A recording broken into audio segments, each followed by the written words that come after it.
আমাদের আলোচ্য বিষয় হচ্ছে বরফ গলা জলের নদী, অর্থাৎ বরফ গলে, পাহাড়ের বরফ গলে যে নদীর সৃষ্টি হয়েছে সেই নদীটি কি ধরনের, সেই নদীর বৈশিষ্ট্য কি, সে সম্বন্ধে কিন্তু আজকে আমরা জানবো, শিখবো, বুঝবো। তো আসি, প্রথমে আমরা আলোচনা করব যে নিত্যবহ নদী কাকে বলে। নিত্য কথাটা, নিত্যবহ, নিত্য কথাটার মানে হচ্ছে সারা জীবন। নিত্য মানে সারাক্ষণ, সারাক্ষণ, সব সময়। আর বহ, বহ মানে হচ্ছে বইছে,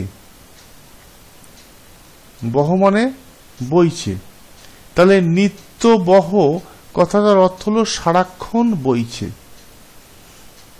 তাহলে এখান থেকে আমি কি পাচ্ছি না, যে নদীতে সারা বছর জল থাকে সেই নদীকে নিত্যবহ নদী বলে। যে নদীতে সারা বছর জল থাকে, সারাক্ষণ জল থাকে, সেই নদীকে নিত্যবহ নদী বলে।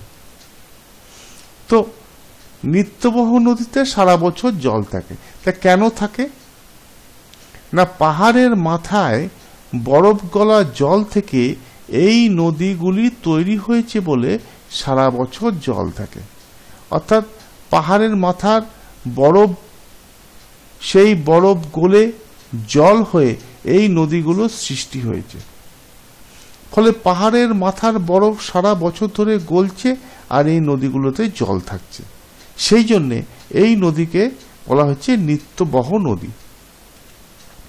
দেখো, এটা হচ্ছে নিত্যবহ নদী। পাহাড়ের থেকে জল, নদীর সৃষ্টি হয়েছে, এই নদী আবার সমতলে এসেছে। সারা বছর কিন্তু এই নদীতে জল থাকবে। নিত্যবহ নদী, সারা বছর ধরে বরফ গলে গলে জল হচ্ছে এবং এই নদীতে কিন্তু জল থাকবে। এবার আমরা আসছি যে পাহাড়ের মাথায় যে বরফ থাকে, পাহাড়ের মাথায় বরফ জমে কেন? খুব সিম্পল উত্তর, পুকুর, নদী, সমুদ্রের জল কি হচ্ছে, বাষ্প আকারে ওপরে উঠে যাচ্ছে, বাষ্প আকারে ওপরে উঠে যায়।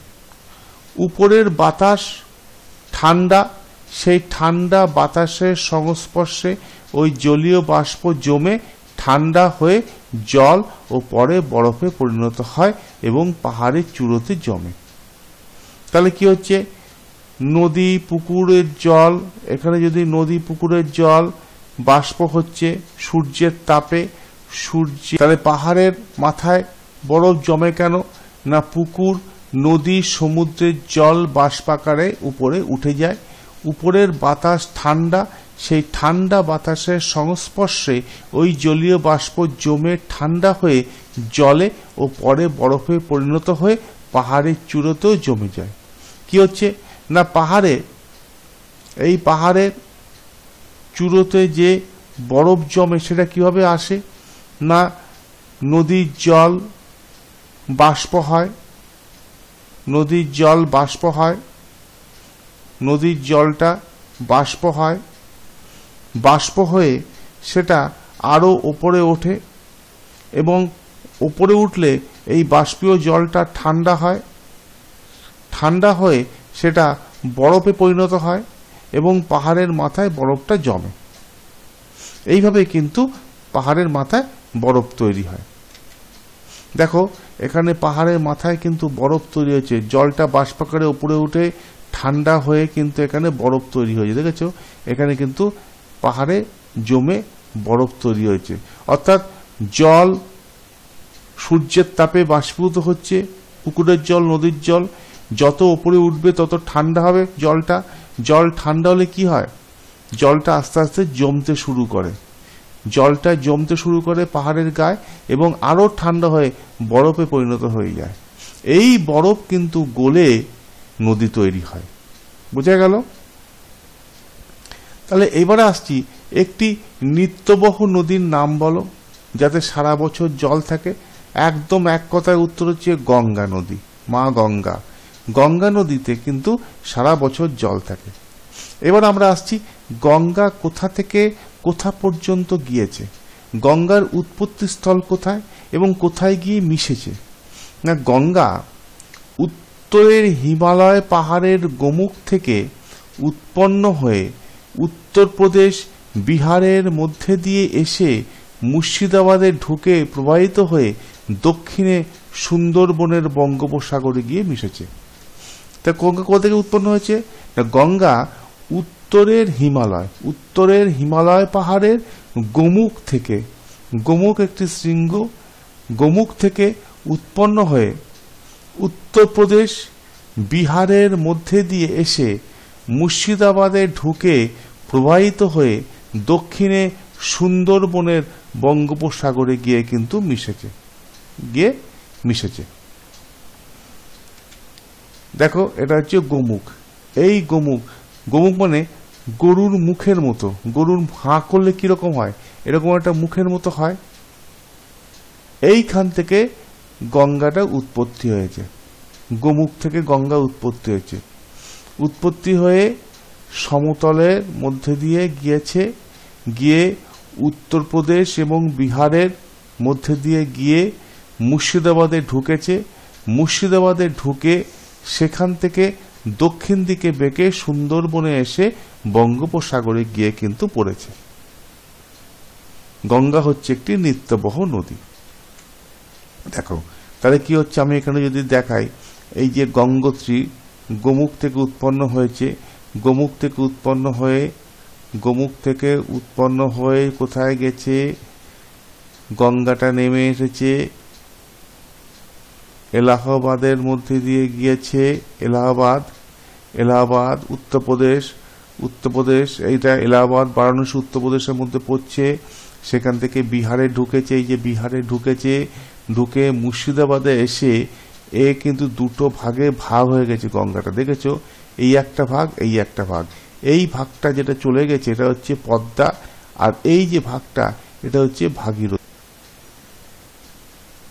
ভাগীরথী, আর এই যে ভাগটা এটা হচ্ছে পদ্মা। তাহলে কি হলো, গঙ্গা গোমুখ থেকে উৎপন্ন হয়েছে, গঙ্গোত্রী থেকে উৎপন্ন হয়ে উত্তরপ্রদেশে এলাহাবাদ, বেনারস এর মধ্যে দিয়ে গিয়ে বিহারের পাটনার মধ্যে দিয়ে গিয়েছে। এই মুর্শিদাবাদ, এই জায়গাটা মুর্শিদাবাদ, এখানে এসে দুভাগে ভাগ হয়েছে। একটা চলে গেছে বাংলাদেশে পদ্মার মধ্যে, আর একটা চলে গেছে দক্ষিণ দিকে, পশ্চিমবঙ্গের দক্ষিণ দিকে ভাগীরথী হয়ে। বোঝা গেল?